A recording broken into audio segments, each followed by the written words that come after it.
So what's the difference between furlough and layoff? Stay with us, because we're going to talk about that right here on The Human Resource.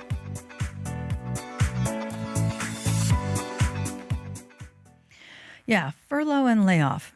How many of you actually understand what we're talking about in terms of the differences between those two terms?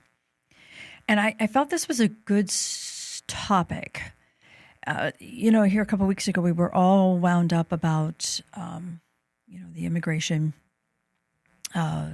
moves and who was going to get deported and who was going to, what raids were coming in the companies and stuff. And we kind of pushed that topic off because, again, there's so many things unknown about it. We don't quite know how to guide you on it. But now with all the tariffs, we're seeing the furloughs. We're starting to see the layoffs. And we're getting the calls. And I really want to help. I just want to help you guys structure your conversations so that you're thinking about everything that possibly could happen when you're making these decisions. Because there are definitely different ways of approaching it. When you think about what your company's going through right now, do you see where you're economically, you're starting to feel it? The prices are starting to go up. Your customers are starting to waver a little bit. If the company needs to restructure, if you need to slow down, if you need to take a breath because money's getting tight, you don't see the bills getting paid as quickly. You don't see the money coming in as quickly. As a business, you don't have any choice but to be thinking, what are my options? And from an HR perspective, that can only mean that you have to look at your workforce and really evaluate who do we need and who can we possibly let go of. And when you're talking about a furlough, we're talking about a temporary release, a temporary setback. Look, we're going to have to take a breather here for a little bit. We're not going to be able to put you on the schedule for the next couple of weeks. We're just not going to have the work. We're not going to have the revenue coming in. And we really need to see where this is going economically. We really need to see where the industry is going to go, or what direction our customers are going to go, where sales are going to go. Furlough is a temporary break. And it's an individual who we're going to work with because we really value them. We don't have the work for them right now, but we value them, and we're going to just take them off the schedule. And many companies just take them completely off of payroll with the full intent of bringing them back. Look, just give us a little while. But with that, if you're talking about, I don't know how long this is going to last, I don't know that I can bring you back, then that's where we talk about layoff. Layoffs are when we look at someone and say, I just don't see this ending right now. I don't know that I can bring you back. The business is in a position where we're going to have to lay you off. We have no work for you. And the individual knows not to be expecting a call for a while. What's a termination? You say, well, that's just we're terminating them. Well, you're terminating them, but it's not a termination for cause, as a normal involuntary termination would be. So you can treat it a little differently. Now, furlough, layoff, their benefits. A furloughed individual might very well stay on your benefit plan. And I've got one client right now that's doing that. He wants them to have a soft landing. He knows he can't put them on the schedule. He knows he doesn't have the compensation to provide for them on payroll for the next few months, or at least the next few weeks. But he's going to keep them on their health insurance.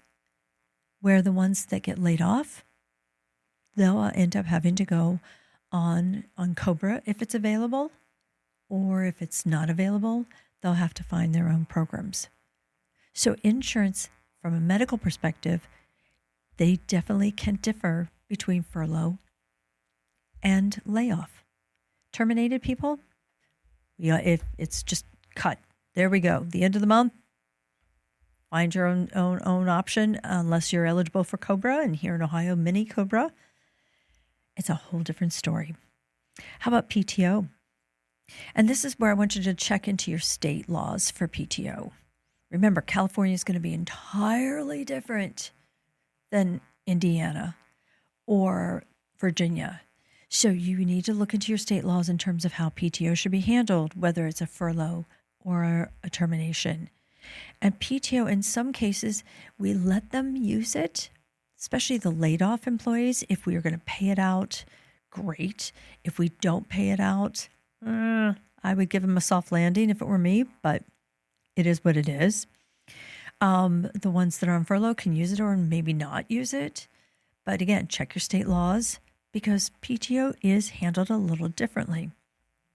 Now, both furloughed and laid off employees very well may be qualified for unemployment. So be prepared for that. In fact, I would have your HR folks, or if you are HR, research, call the unemployment office and let them know, hey, we're going to have to lay off 15 people. We're going to have to lay off 10 people, and get a feel for if they will qualify for unemployment or not. Now, if you've got remote workers, that's a whole different story. You might have to do a lot of calling, but if it's going to be a period of time, they may very well. And remember, the pandemic rules on unemployment are different than they are now. So don't rely on historical knowledge. Find out what today's rules are. And then remember, you want to be watching that specific period of time when these people are off the roster or off their schedules. In some states, you can only do that for so long. And remember, laid off individuals, they need to be first called back because they weren't terminated for cause. So don't think that this is a good excuse to clean house. And I do hear that every so often. It's like, oh, good, because we really haven't been happy with that person's performance, so they're on the layoff list. They may be on the layoff list, but whether you wanted to or not, you have to give them an opportunity. And the question came up the other day about, well, how long do I have to wait till I don't have to call them back? And that, again, I want you to be really careful with, because you can't say, well, it's been 3 months and I'm sure they've got another job, so I'm not even going to bother. You have to give them a chance. Now, think about a reasonable period of time. If it's been a year or year and a half and you realize, that the market has turned around, yeah, go ahead and send them a letter, but don't expect anything in response or any communication back. So that kind of goes back to what should we be thinking about in terms of not only the bigger picture of these are the guidelines in determining the difference between furlough and layoff, but if you and your team have to sit down and actually talk about this and start making a list of possible individuals to furlough or lay off, one of the first things you have to be mindful of is how large your organization is and what your state laws are on terms of the reduction in force like this. Remember the WARN Act. The WARN Act is out there for companies over 100, but some states may have a lower threshold, and they may require employers with 50 or more reducing their workforce by a certain percentage. But the bottom line is they're talking about a layoff or a reduction in force within a region, a close proximity of each other. If you're 100 employees, but you're laying 50 people off and they're all over the country, that's not going to have the economic impact as if it were 50 people all within the same city. But check your state laws as well. Your state laws may have requirements in terms of how to communicate. I was looking up California's the other day, and California is very specific. You have to give advance notice to an individual who may be furloughed. And then you have to put certain information in that communication. And to miss that is a violation of state law. So not knowing exactly what states you're thinking about in terms of reducing your workforce, you need to be aware of all those smaller details because you may not be giving yourself enough time. Reasonable periods of time is not 24 hours.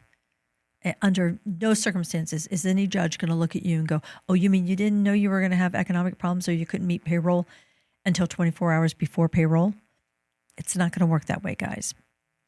Also remember, when you lay off or furlough an individual, many times you're doing it because you're short on funds. Your money is super tight. But if you're laying or furloughing an exempt worker, you still have to pay them for that entire work week if they worked any time in that work week. It's not a termination where you can just take the individual and pay them an hourly rate and consider that their last week of work.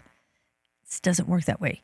Please make sure if you're furloughing them, you're paying them for an entire work week. So if you're going to furlough, I always recommend do it on that last Friday of the work week. Not the pay period, but of the work week. Okay? Then be really careful about your selection process. And this is where I kind of get funny with teams when I realize that one or two people and not all the decision makers, all the people that will be impacted by the decision, they're not involved in the decision.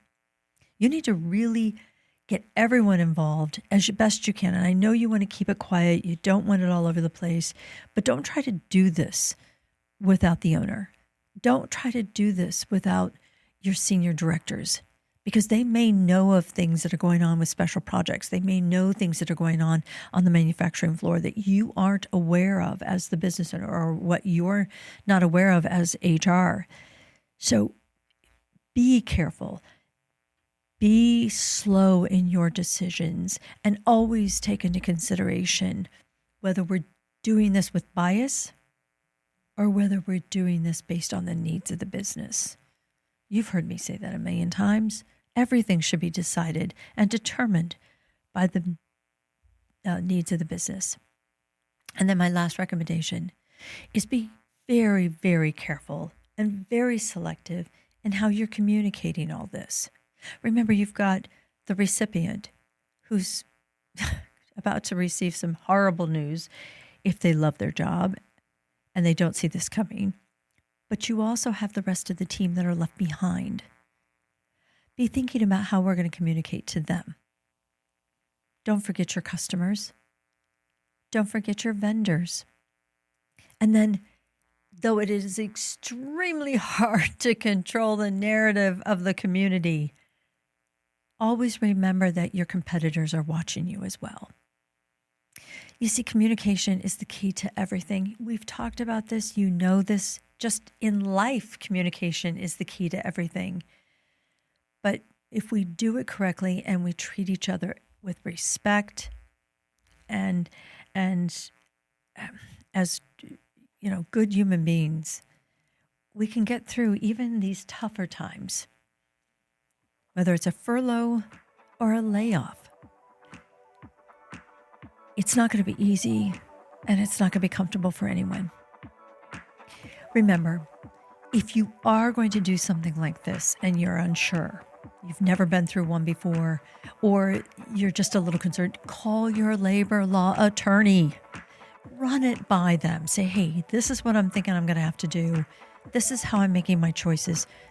This is how I'm going to lay it out for them. What am I missing? There's some really good HR consultants out there, and we would look at it as well. Don't hesitate. Give us a call. That's what we're here for. Good luck. I hope none of you have to make these decisions. I do. I hope none of you have to. But if you do, think about what we just talked about here at the Human Resource.